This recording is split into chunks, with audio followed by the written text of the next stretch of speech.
ہم نے اس قرآن میں دلائل کو مختلف انداز میں بیان کیا ہے تاکہ یہ لوگ سمجھ لیں، مگر وہ مزید دور جا رہے ہیں۔ کہہ دیجئے، اگر اللہ کے ساتھ دوسرے معبود بھی ہوتے جیسا کہ یہ لوگ کہہ رہے ہیں تو وہ مالک عرش تک پہنچنے کے لیے راستہ تلاش کرتے۔ پاکیزہ اور بالا تر ہے وہ ان باتوں سے جو یہ لوگ کرتے ہیں۔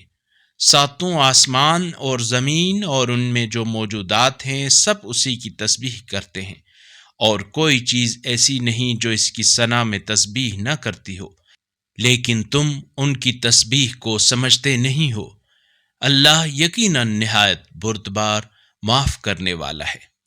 اور جب آپ قرآن پڑھتے ہیں تو ہم آپ کے اور آخرت پر ایمان نہ لانے والوں کے درمیان ایک نامرئی پردہ حائل کر دیتے ہیں۔